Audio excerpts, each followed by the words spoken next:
जी good morning प्यारे बच्चों। तो फाइनली आप लोगों के लिए एक वीडियो में लेके आ गया हूँ क्लास 8 हिंदी के लिए जो आज का एग्जाम है। प्यारे साथियों, आपको ये पढ़ लेने हैं जी, जो कि हमने अभी तक आपको बहुत सारे वीडियो कराए, 5 लेक्चर करा सके हैं। उसके अगर वीडियो नहीं देखे हैं तो लिंक आपको डिस्क्रिप्शन में मिल जाएगा, तो उनको देख लीजिएगा। हाय एवरीवन, स्वागत है आप सभी का फिर से एक नए वीडियो के news with aspirants YouTube channel पे।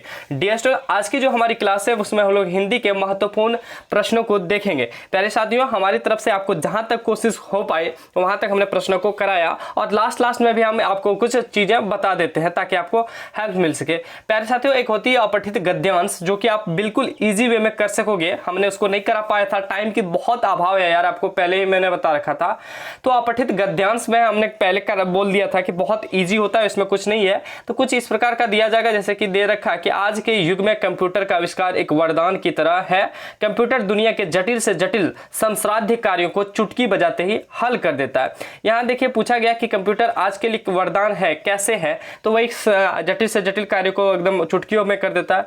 कंप्यूटर क्या क्या कर सकता है वो भी ऊपर चीजें ऊपर लिखा हुआ है, और कंप्यूटर में क्या क्या उपकरण होते हैं सारी चीज ऊपर में दिया गया है। चिप किसे कहते हैं जी? चिप क्या है? मतलब चिप जो लगा होता है कंप्यूटर में, हार्ड डिस्क ना, वो भी ऊपर में सारा कुछ पैसेज में आपको मिल जाएगा। और अगला है जी श्रम साध्य का क्या अर्थ है? तो श्रम मिस होता है मेहनत, और साध्य मिस पूरा, तो मेहनत पूर्ण रूप से किया जाने वाला। तो प्यारे साथियों, चिप आदमी के नाखूनों के बराबर होता है, जो कि यहाँ पे आपको देखेंगे ना तो सारी चीजें यहाँ पे आपको मिल जाएगी। बहुत देखिए इस जगह पे आपको लिखा हुआ है कि चिप आदमी के नाखूनों के बराबर होते हैं, इस पर पैकेज तैयार होते हैं जिसके माध्यम से कंप्यूटर कार्य करता है। तो बिल्कुल इजी सा पैसेज पूछा जाएगा, और हिंदी है जी, आपको डरना पैसेज से है ही नहीं। पैसेज फुल्ली बना लीजिएगा, ठीक है? पहले ये पैसेज रहेगा और 2 पैसेज आपके रहेंगे। पहले ये पैसेज रहेगा और दूसरा पैसेज ऐसा हो सकता है, या फिर आपके ये भी पैसेज, जो पैसेज हमने करा लिए हैं ये सही पैसेज पूछ सकता है, ठीक है? या फिर अगर दूसरा पैसेज पूछे तो थोड़ा सा चेंजिंग कुछ इस प्रकार से पद्यांश वाला पूछ सकता है। वो गद्यांश था जी, ये पद्यांश है, तो पद्यांश भी पूछा जा सकता है, क्योंकि 10th का जो सिलेबस है उसमें आपका पद्यांश है, और 10th का जो सिलेबस है उसी के अकॉर्डिंग मैंने देखा कि 8th की सारी परीक्षाएं हो रही है। तो 8th और 10th कहीं ना कहीं इक्वली माना जा रहा है, तो आपका जो 8th का एग्जाम है उसमें भी ऐसा पैसेज पूछा जाएगा। तो बोला गया हंस लो 2 क्षण खुशी मिली पर, वरना जीवन भर क्रंदन है। किसका जीवन हंसी खुशी में इस दुनिया में रहकर बीता, सदा सर्वदा संघर्षों को इस दुनिया में किसने जीता। खिलता फूल मलान हो जाता, हंसता रोता चमन चमन है। कितने रोज चमकते तारे, कितने गिर जाते हैं। हंसता शशि भी छिप जाता है जब सावन घर गिर जाते हैं। उगता ढलता रहता सूरज, जिसका साक्षी नील गगन है। आसमान को छू लेने वाली वे ऊंची ऊंची मीनारें मिट्टी में मिल जाती है, छीन जाते हैं सभी सहारे।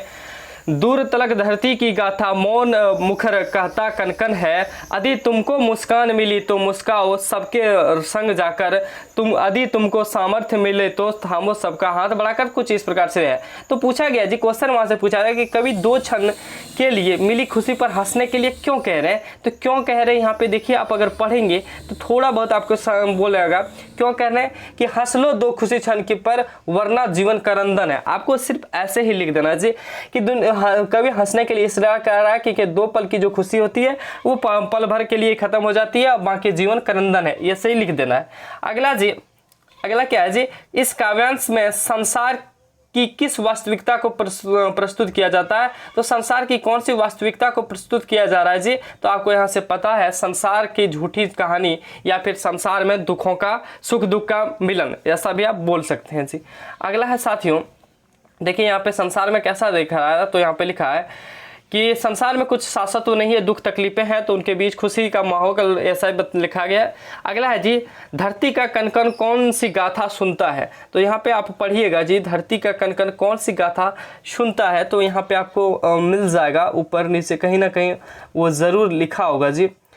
तो यहाँ पे लिखा गया है कि दूर तलक धरती की गाता मौन मुखर कहता कनकन है। तो ये लाइन आपको लिख देना कि दूर तलक धरती की गाथा वाली लाइन, यहाँ पे देखिए धरती का कनकन संसार और जीवन की वास्तविकता का गाथा सुना रहा है या सुनता रहा है, तो ऐसे लिखेंगे। हालांकि इतना में हम आपको जो भी पैसेज है वो आपको पीडीएफ आपको टेलीग्राम पे प्रोवाइड करा दिए गए हैं जी। साथ ही साथ इस वाली जो पीडीएफ है, ये पीडीएफ जो खासकर है उनको आपको गूगल ड्राइव पर भी मिल जाएगा, लिंक नीचे है, दोनों का टेलीग्राम में ज्वाइन करके डाउनलोड कर सकते हैं, या फिर आपको लिखा होगा पीडीएफ, वहां से भी आप डाउनलोड उनको कर पाइएगा। प्यारे साथियों, आज की जो क्लास है उसमें हम यही चीजें बताने आए थे कि पैसेज छूट गया था जी, जिनको आप एक बार दो बार पढ़ लीजिएगा।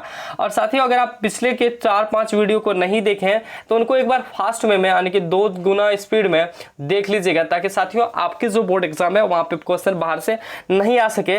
और मेरे प्यारे बच्चों, आप सभी से मैं बता दूं कि पहला जो आपका क्वेश्चन रहेगा, 2 क्वेश्चन वो पैसेज रहेगा, और उम्मीद है वहां से आपको कितने नंबर, तो 20 नंबर दिए जाएंगे, और पैसेज का मतलब ही आपको पास कराना है। दूसरा जो आपके प्यारे साथियों, पहला ये था, दूसरा जो आपका रहेगा वो ग्रामर सेक्शन से रहेगा, ग्रामर से रहेगा मेरे प्यारे साथियों।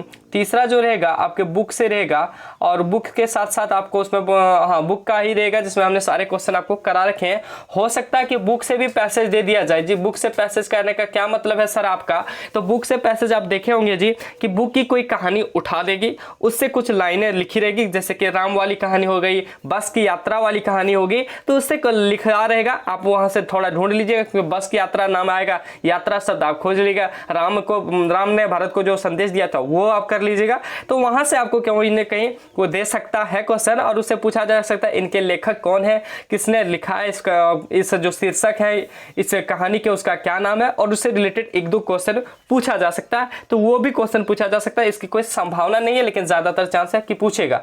चौथा में आपका पूछेगा जी और लेटर, एप्लीकेशन और पैराग्राफ, जो कि हमने करा रखे, नहीं देखे तो सारे लिंक आपको वीडियो के डिस्क्रिप्शन में 1, 2, 3, 4, 5, 6 लेक्चर के, तो उनको देख लीजिएगा। प्यारे साथियों, जाते जाते आप सबों से रिक्वेस्ट होगा कि एक भी क्वेश्चन, जी हाँ डियर स्टूडेंट, एक भी क्वेश्चन नहीं छोड़ना है। सर एक भी क्वेश्चन नहीं छोड़ना, क्या सारे बना देना? जी सारे बना देना, लेकिन कौन सा? अगर बोला जाए कि 5 में से 3 का उत्तर दीजिए जी, तो 5 नहीं बनाना है, 5 नहीं बनाना, 3 बनाना है, ठीक है। 10 में से 7 का जवाब दीजिए जी, 10 में 7 का जवाब देना है, तो 10 नहीं बनाने हैं जी, 7 क्वेश्चन बना देना है। अगर कोई मिस्टेक से किसी एग्जाम में बना दिए थे तो टेंशन लेने की जरूरत नहीं है, कोई दिक्कत नहीं होगा। प्यारे साथियों, आज की जो क्लास है वो हम यहीं तक एंड करेंगे, लेकिन आज शायद आपकी क्लास 8 की ये अंतिम क्लास थी, इसलिए मैं प्यारे साथियों आप सबों से रिक्वेस्ट करूंगा कि आप लोगों का जो यहाँ तक प्यार मिला और आप लोगों ने जो हमें सम्मान दिया, उस सभी के लिए आप सभी को कोटि कोटि धन्यवाद।